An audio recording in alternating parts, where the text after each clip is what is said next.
ഇൻസ്റ്റാഗ്രാമിൽ നമ്മുടെയൊക്കെ പേരിൽ ഒരുപാട് ഫേക്ക് പ്രൊഫൈൽ കയറി വരുന്നുണ്ട്. അപ്പോൾ അത്തരം ഫേക്ക് പ്രൊഫൈലിനെ എങ്ങനെ റിമൂവ് ചെയ്യാം എന്ന് എൻ്റെ ഫ്രണ്ട്സ് കുറച്ച് പേര് ചോദിച്ചിട്ടുണ്ടായി. അപ്പോൾ ഇത്തരം ഇൻസ്റ്റാഗ്രാം പ്രൊഫൈലിനെ എങ്ങനെ റിമൂവ് ചെയ്യാം എന്നുള്ളതിനെ കുറിച്ചാണ് ഇന്നത്തെ വീഡിയോയിൽ നമ്മൾ ഡിസ്കസ് ചെയ്യുന്നത്. ഗൂഗിളിൻ്റെ സെർച്ച് ടാബിൽ Instagram fake I D report എന്നുകൊണ്ട് സെർച്ച് ചെയ്ത് കഴിഞ്ഞു എന്ന് വെച്ചാൽ നമുക്ക് ആദ്യത്തെ സൈറ്റ് കാണാൻ പറ്റും. റിപ്പോർട്ട് ആൻ അക്കൗണ്ട് എന്നുകൊണ്ട് സ്റ്റാർട്ട് ചെയ്യുന്നത്. അത് ജസ്റ്റ് ഒന്ന് ക്ലിക്ക് ചെയ്ത് കൊടുക്കാം. ക്ലിക്ക് ചെയ്ത് കൊടുത്തു കഴിഞ്ഞാൽ ഉള്ളിലായിട്ട് ഇവിടെ ഫിൽ ഇൻ ദിസ് ഫോം എന്ന് പറഞ്ഞിട്ടൊരു ഓപ്ഷൻ നമുക്ക് കാണാനായിട്ട് പറ്റും. അവിടത്തേക്ക് പോവാം. ഇവിടെ നമ്മൾ പ്രോപ്പറായിട്ടുള്ള നമ്മുടെ ഇഷ്യൂ എന്താണെന്നുള്ളത് സെലക്ട് ചെയ്ത് കൊടുക്കാം. ദെൻ തൊട്ട് താഴെ നമ്മുടെ ഓൺ അക്കൗണ്ട് ആണെങ്കിൽ എസ് കൊടുത്ത് കണ്ടിന്യൂ ചെയ്യാം, ഇല്ലെങ്കിൽ നോ കൊടുത്ത് കണ്ടിന്യൂ ചെയ്യാം. ദെൻ ഇവിടെ ഫുൾ നെയിം എൻ്റർ ചെയ്ത് കൊടുക്കാം. ദെൻ പ്രോപ്പറായിട്ട് ഇമെയിൽ അഡ്രസ്സ് എൻ്റർ ചെയ്ത് കൊടുക്കാം. റിപ്പോർട്ട് അടിക്കേണ്ട അക്കൗണ്ടിൻ്റെ ഫുൾ നെയിം നമ്മൾ പ്രോപ്പറായിട്ട് കൊടുക്കാം. അതിൻ്റെ തൊട്ട് താഴെ അതിൻ്റെ യൂസർ നെയിം എൻ്റർ ചെയ്ത് കൊടുക്കാം.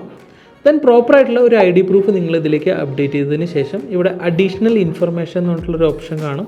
അവിടത്തേക്ക് പ്രോപ്പറായിട്ട് എന്തെങ്കിലും ഇൻഫർമേഷൻ ആഡ് ചെയ്ത് കൊടുക്കണമെങ്കിൽ അത് കൊടുത്തതിന് ശേഷം സെൻഡ് കൊടുക്കാം.